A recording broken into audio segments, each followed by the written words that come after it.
축복하며 기도드리옵나이다. 아멘. 할렐루야. 우리 사무엘상 16장 12절을 읽겠습니다. 12절 하반절에 주께서 이르시되 이 사람이 건이 일어나 그에게 기름을 부어라 라고 사무엘상 16장 12절 하반절에서 많은 이제 이세의 아들이 많았습니다. 7, 8명이 되는데 이세의 아들이 다 기름 부음을 받겠다고 사무엘상 앞에서 기름 부음을 다 받고 싶어가지고 그냥 큰형이 맨 앞에 쓸 거 뭐 있어? 내가 6째지만 제일 먼저 받을 거야 하면서 그냥 엉망이 질질 엉망이 만들어가면서 빨리 좀 기름 부음 받게 해주세요. 그래서 기름 부음을 받고 싶어가지고 다 말입니다. 사무엘 선지자 앞에 임파테이션 받으려고 다 난리가 났어 지금.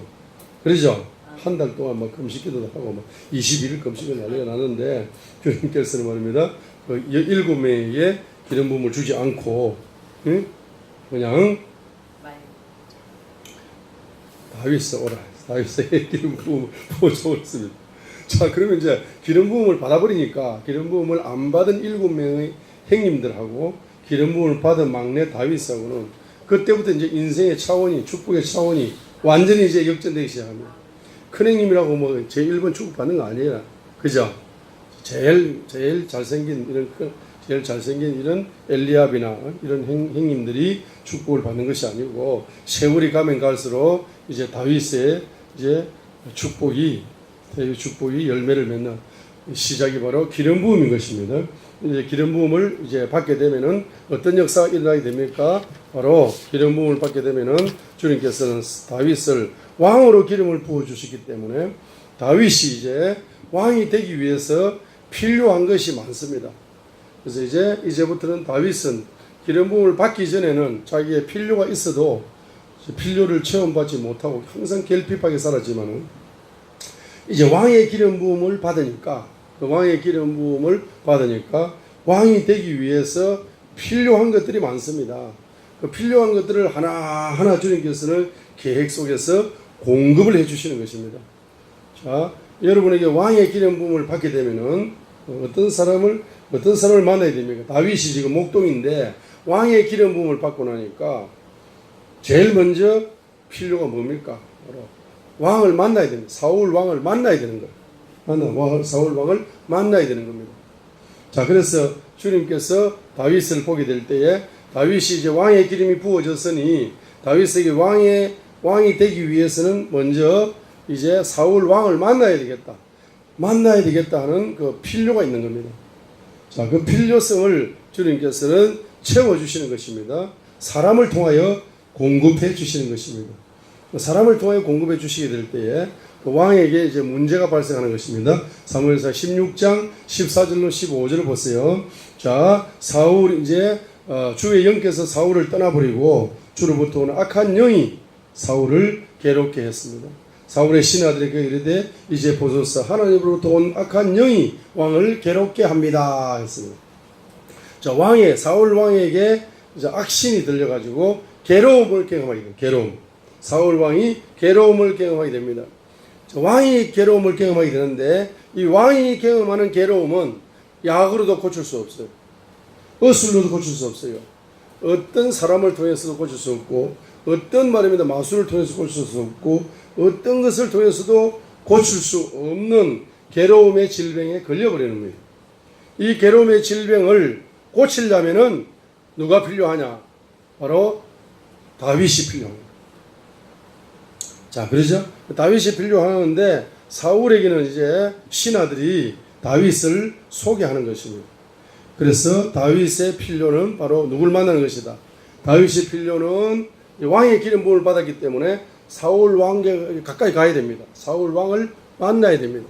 만나야 되고 사울 왕은 또 뭡니까?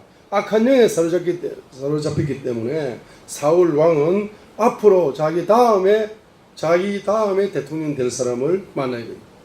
자기 다음에 대통령 될 사람을 이제 다윗을 또 만나야 됩니다. 사울의 필요는 뭡니까? 이 괴로움이 치료되려면은 다윗을 만나야만이 치료될 수 있는 것입니다.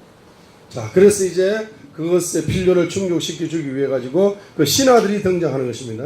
그 신하들이 바로 소개를 하는 것입니다.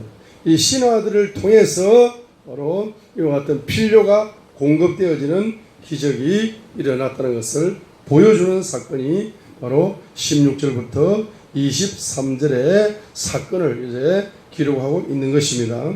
자, 이 사건의 기록을 통해서 저와 여러분이 자, 16절에 이제 우리 주는 왕 앞에 있는 왕의 신하들에게 명령하사 솜씨있게 하프를 탈 줄 아는 사람을 구하게 하소서. 하나님으로부터 온 그 악한 영이 왕에게 임할 때에 그가 손으로 타면 왕이 치료가 될 것입니다. 사울이 데려오라고 말했을 때에 18절에 보게 되면 그때 신하들 중에서 한 사람이 응답하여 이르되 보소서 내가 베들레헴 사람 이새의 아들을 보니 그는 솜씨있게 하프를 탈 줄 알고 또 강하고 용맹하고 전사고 일의 분별력이 있으며 단정한 자니 주께서 그와 함께 계시나이다 라고 소개를 하는 것입니다. 자, 그래서 이제 다윗은 바로 다윗에게 소개를 하게 될 때 이 소개하는 사람이 누굽니까? 한 명의 신하다는 사실입니다. 한 명의 신하를 통해서 주님께서 사울의 신하 한 사람을 통해 가지고 뭡니까? 바로 다윗을 만날 수 있는 길을 열어줌으로써 다윗의 필요가 채워지는 이와 같은 기적이 일어난다는 사실을 저와 여러분에게 보여주고 있습니다. 자, 그래서 여러분이 이제 기름 부음을 받게 되면은 그 기름 부음에 적합한 필요, 그 필요를 주님께서는 주님의 방법으로 반드시 채워주신다는 사실을 여러분 믿어야 됩니다. 이제 기름 부음을 받았잖아. 저와 여러분 기름을 받았잖아요. 기름을 받았는데 이제 이 기름 부음에 적합한 이제 축복이 이제 열려야 되는데 뭐 50억짜리 센터가 필요한 거야. 그러면 이제 50억짜리 센터가 필요한데 이 필요를 누가 아시는 거예요? 이 필요를 누가 아시는 겁니까? 내가 아는 것이 아니고 누가 먼저 아신다? 주님이 먼저 아시는 거죠. 주님이 먼저 아시기 때문에 주님께서는 필요를 채우실 때 바로 어떤 사람의 기에다가 주님께서는 정보를 넣어준다는 겁니다. 정보를 넣어줍니다. 기에다가 정보를 넣어주고 그 사람을 통해서 그 사람의 기에 정보가 들어가고 마음의 정보가 들어갔습니다. 그 사람의 입을 통해 가지고 어떤 사람을 주님은 보내시는 거라. 자, 어떤 사람을 보내셔가지고 그 사람을 통해서 어떤 사람을 보내시는데 그 사람이 말입니다. 문제 있는 사람. 어떤 문제? 우리 원장님 기도 받아야 해결되는 사람이. 다른 원장님, 다른 목사님들 기도 백날 받아도 해결 안 돼. 딱 그 사람은 누굽니까? 우리 원장님을 만나야 사업이 열릴 사업가라든지. 그 사업가는 다른 주의 목사들이 아무리 기도해도 안 되는 거야. 심지어는 300만 원 입금시키고 세계적인 주의 종대 가서 안수기도를 받고 예언 받고 다 했거든. 그런데도 안 열리는 거예요. 그 사람은 열리면 와야 열려. 딱 정해져 있는 거라, 그 사람은. 자, 그런 이야기입니다. 기름 부음이 부어졌기 때문에, 이제, 이 기름 부음에 맞는 그와 같은